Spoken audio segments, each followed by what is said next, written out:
Anda kembali di Apa Kabar Indonesia Pagi, pemirsa langsung saja kita lanjutkan dialog kita. Saya mau ke Bang Febri. Bang Febri, tadi sudah dikatakan oleh Bang Ali bahwa ini nanti ke depan prosesnya masih akan ditelusuri ke berbagai aspek lah ibaratnya. Karena ini baru Jabodetabek saja, kemudian dari Jabodetabek juga masih bisa dikembangkan. Belum lagi ke daerah-daerah lain begitu ya, akan panjang lah istilahnya. Anda apakah melihat kemudian ini nantinya di akhir, apakah bisa kemudian juga dikaitkan dengan pasal 2 yang Anda sebutkan tadi? Saya kira kalau KPK serius ya dan masyarakat atau kita semua tentu berharap KPK serius. OTT ini membongkar apa yang tertutup selama ini persekongkolan di wilayah-wilayah yang gelap. OTT itu selalu membongkar. Nah, keberhasilan OTT selain OTT-nya itu sendiri adalah bisa mengungkap penyimpangan-penyimpangan lain yang jauh lebih besar. Kenapa kita sebut jauh lebih besar? Barang bukti kan kemarin sekitar 14-an miliar ya, mungkin 14-an miliar. Nah, kalau kita lihat, kita tarik ya, dari ini data yang didapatkan juga di kajian KPK di semester 1 2020, di sana ditampilkan biaya penanganan COVID-19 itu 695 triliun. Dan yang terkait dalam klaster Bansos ini, Bansos adalah salah satu di antaranya, yaitu perlindungan sosial, ini paling besar di antara yang lain, yaitu 200 triliun. Nah, apakah KPK mampu dan mau untuk mengungkap lebih jauh sampai dengan 200 triliun ini minimal? Misalnya ada sembako, ada Bansos Jabodetabek salah satunya, kemudian ada Bansos non-Jabodetabek itu sekitar 32 triliun, ada kartu prakerja, ada diskon listrik, BLT, dan lain-lain. Nah, ini kan kerja besar.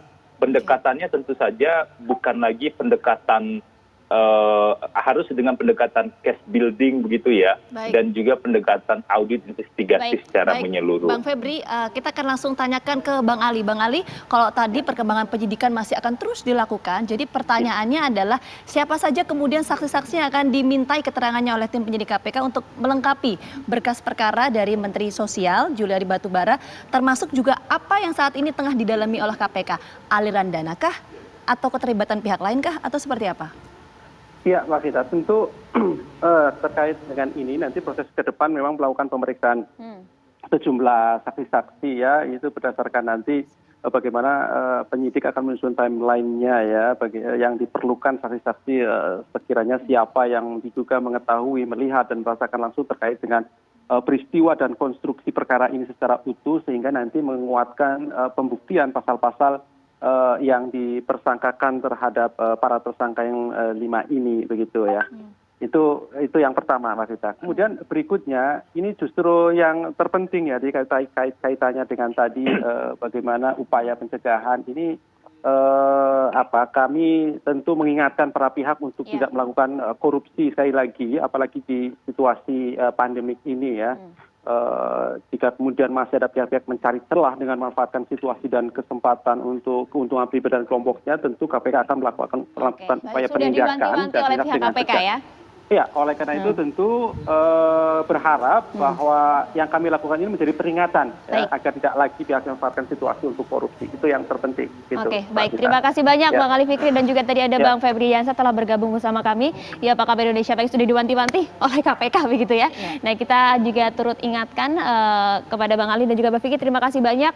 Sehat selalu, Bang. Terima kasih. Terima kasih. Yang terpenting adalah kita nanti tunggu perkembangan penyidikan ini seperti apa, ya kan? Apakah ada beberapa hal di dalam KPK, dugaan keterlibatan pihak lain, aliran dana, dan itu yang terpenting untuk nanti kemudian membuktikan pasal-pasal apa yang kemudian bisa diterapkan terhadap tersangka Menteri Sosial Juliari Batubara. Dan yang tak kalah penting juga kami masih mau mengingatkan kepada pemirsa di rumah untuk terus mematuhi protokol kesehatan, menggunakan masker, menjaga jarak dan juga mencuci tangan agar apa? Agar kemudian kita bisa kesehatan pulih, ekonomi bangkit. Nah, itu yang harapkan kita bersama ya. Dan akhir kata saya Gina Vita dan saya Maria Asegaf pamit pemirsa. Terima kasih. Sampai jumpa.